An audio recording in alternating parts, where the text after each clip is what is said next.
अभनपुर विधानसभा के वर्तमान विधायक और संभावित कांग्रेस के जो प्रत्याशी धनेन्द्र साहू जी हमारे बीच उपस्थित हैं। लंबे समय से ये सक्रिय रहे हैं, कांग्रेस के वरिष्ठ नेता हैं, कांग्रेस के प्रदेश के अध्यक्ष भी रह चुके हैं और साथ ही साथ यहाँ पर पिछले 2 बार के विधायक भी हैं।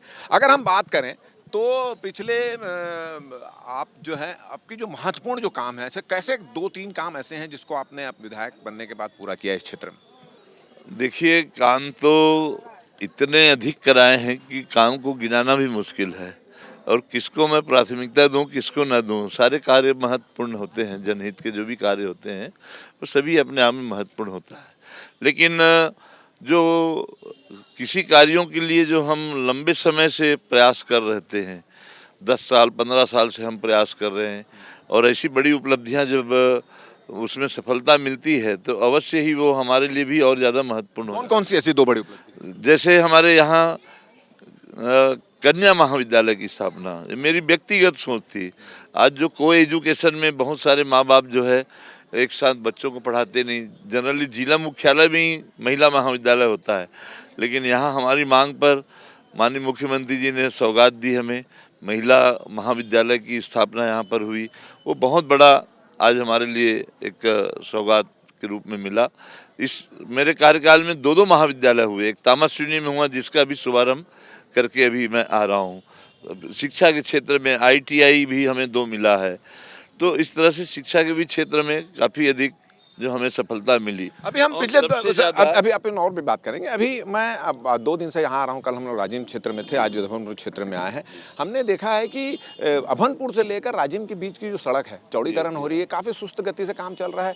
इसके कारण एक्सीडेंट भी हो रहा है, तकलीफ भी हो रही है लोगों को। इसके अलावा अभनपुर से जो धमतरी जाने वाला रास्ता है, वहाँ पर जो ट्रैक है, वहाँ का काम भी अधूरा पड़ा हुआ, इसके कारण लोगों को तकलीफ हो रही है। इसकी वजह क्यों है?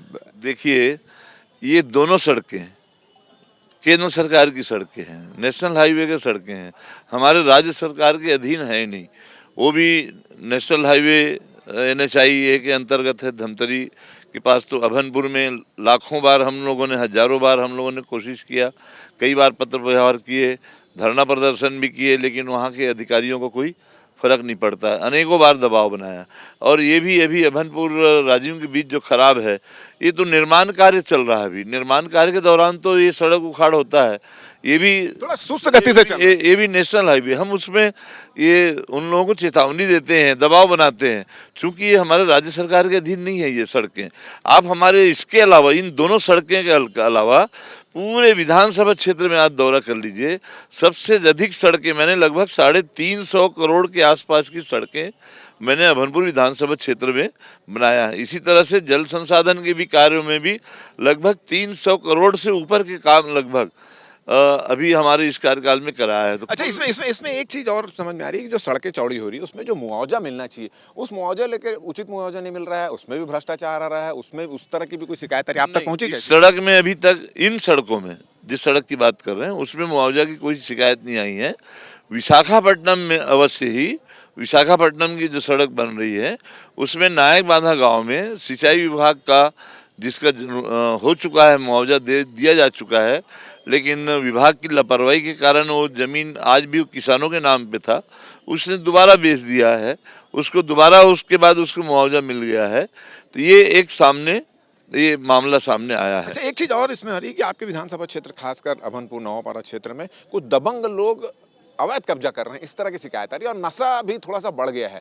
उसको लेकर भी आपके पास शिकायत पहुंची होगी, इसको लेकर कुछ कर रहे हैं शिकायतें आपके पास? नहीं, देखिए, जो अतिक्रमण के मामले होते हैं, अतिक्रमण जब ग्राम पंचायत या नगर पालिका जो भी जिनके क्षेत्र में आता है, ये स्थानीय प्रशासन की जिम्मेदारी में है। और ये लोग जब शिकायत करते हैं और इनको, जैसे हर अतिक्रमण को हटाने की पूरी जो अधिकार है, पूरा अधिकार ग्राम पंचायतों के पास होता है, नगर पंचायत नगर पालिकाओं के पास होता है। सिर्फ राज्य सरकार उसमें लॉ एंड ऑर्डर के लिए उनको हेल्प करता है, लेकिन कानूनी प्रक्रिया करना, आदेश करना, ये पूरी तरह से ग्राम पंचायत के अधीन आता है। बहुत से हम लोग देखते हैं राजनीति से प्रेरित होते हैं सरपंच लोग, सब अपने लोगों को संरक्षण देने के लिए चुपचाप रहते हैं, अतिक्रमण के बाद शिकायत ही नहीं करते वो लोग, कोई कार्रवाई ही नहीं करते हैं और इसलिए उसमें अतिक्रमण को बढ़ावा मिलता है। अच्छा, एक चीज और है कि जब सरकार होती है तो जनता की उम्मीद जो है बढ़ जाती है। आप कांग्रेस के विधायक हैं, 2 बार से जीत के आ रहे हैं, अभी आपकी सरकार है, जितना विकास होना चाहिए, जितनी लोगों की अपेक्षा है वो हो नहीं पा रही। एंटी इनकम्बेंसी भी प्रभावित करेगी इस बार। आप क्या मेरे विधानसभा क्षेत्र में मैं समझता हूँ मेरी सरकार होने के कारण और मेरे वरिष्ठता और अनुभव के कारण जो इतने कार्य हुए हैं वो तो बड़े बड़े मंत्रियों के क्षेत्र में नहीं हुए होंगे। 1173 करोड़ रुपए के काम मैंने अभी जो कुछ महीना पहले उसका सारा विकास कार्यों को विभागवार जुड़वाया हूँ, तो 1173 करोड़ का काम मैंने अपने एक विधानसभा में कराया है। ठीक है, हमारी ज़रूरत, हमारी अपेक्षाएं और भी हो सकती हैं। मैं ये नहीं कहता कि यहाँ फिर कोई विकास की ज़रूरत ही नहीं है, सारे काम पूरे हो गए, ऐसा तो कभी कोई नहीं हो सकता। एक जनप्रतिनिधि की नज़र में हमेशा हम लोग और भी देखते हैं कि ये काम होना चाहिए, वो कार्य होना अच्छा, चाहिए। हाँ, ये जब बात चल रही है इस तरह की, तो ऐसे कोई 2-4-5 काम जिसको आप करना चाहते थे मगर समय अवधि के कारण, टेक्निकली समस्या के कारण नहीं कर पाए, दोबारा अगर टिकट मिलती है, जीत के आते हैं, तो ऐसे कौन से 2 काम आप पहले करेंगे? नहीं नहीं, निश्चित तौर पर आज भी हम लोग और भी हमारे जो सिंचाई के नए नए रकबा जो आ रहे हैं, नया रकबा क्षेत्र बन रहा है, जो लोग पहले पड़ती भर्री होता था वो सब सिंचाई कमांड में नहीं, ऐसे जगह में हम लोग सिंचाई और भी बढ़ाएंगे।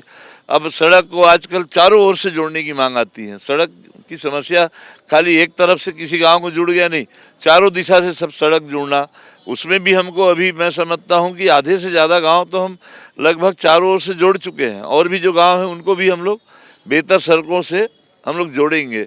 आज भी हमारा शिक्षा का क्षेत्र ऐसा क्षेत्र है कि रोज हमारे पढ़ने वाले बच्चों की, चाहे प्राइमरी स्कूल में हो, चाहे मिडिल में हो, हाई स्कूल में हो, हायर सेकेंडरी में हो, महाविद्यालय में हो, इसमें लगातार रोज बढ़ रही संख्या।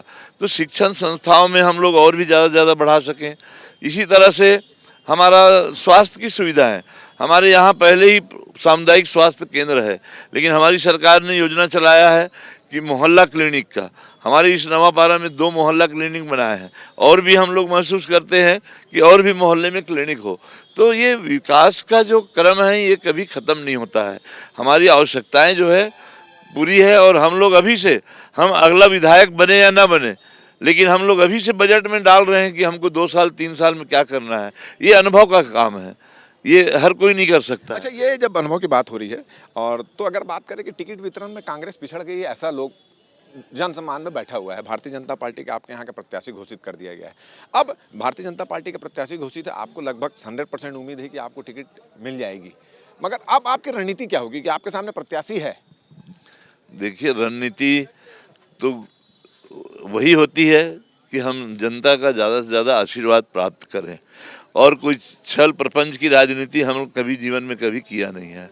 जनता के पास जाते हैं, जनता से आशीर्वाद मांगते हैं कि आज जो बीते हुए हमारे कामकाज को, हमारे जिस तरह से हम जनता के बीच में रहते हैं, जनसंपर्क करते हैं, तो वही उनसे आशीर्वाद मांगेंगे। कोई रणनीति नहीं, यही रणनीति है। एक आखिरी सवाल ये है कि अगर धनेन्द्र साहू जी मंत्री होते तो इस क्षेत्र का, इस विधानसभा क्षेत्र का और अच्छे से विकास हो पाता, क्या लगता है? नहीं, देखिए, मैंने पहले ही बताया, मैं किसी एक मंत्री से भी ज़्यादा काम मेरे क्षेत्र में हुए। क्यों? मैं पूरा 5 साल पूरा समय मैं अपने क्षेत्र में दिया हूँ। कहीं मुझे प्रदेश स्तर की राजनीति में समय देने की आवश्यकता नहीं पड़ी है, तो भरपूर समय मैंने दिया, तो उसका भी लाभ मुझे क्षेत्र को मिला है। लेकिन यदि हम मंत्री भी बन जाते हैं तो उसमें भी हमारे इस क्षेत्र के विकास कार्य को प्रभावित नहीं होगा। अब इतने अनुभव हो चुके हैं कि हम लोग कम समय में भी हम ज़्यादा से ज़्यादा कैसे परिणाम दे सकें क्षेत्र की जनता को, इतना हुनर तो अभी है। तो चलिए, ये थे धनेन्द्र साहू जी, और इनका कहना है कि अभी भी बहुत सारे काम ऐसे हैं जो सोच के रखे हैं इस क्षेत्र के विकास के लिए। जैसे शिक्षा के क्षेत्र में बहुत से काम अभी और किए जा सकते हैं, एजुकेशन के क्षेत्र में बहुत से काम किए जा सकते हैं। इसके अलावा सड़कों, गाँवों को जोड़ने का काम भी हो सकता है। अगर उनको दोबारा मौका मिलता है तो ये अपने कामों को पूरा करेंगे। और साथ ही साथ उनका ये भी कहना है कि मंत्री बने चाहे ना बने, इस बात का मलाल उनको नहीं है। खुशी इस बात की है, संतुष्ट इस बात का है कि उन्होंने पूरे 5 साल अपने क्षेत्र की जनता को दिए, और जितना हो सका इस क्षेत्र की जनता के लिए उन्होंने किया। सरकार से भी उन्होंने काम लेकर आया और खुद भी किया।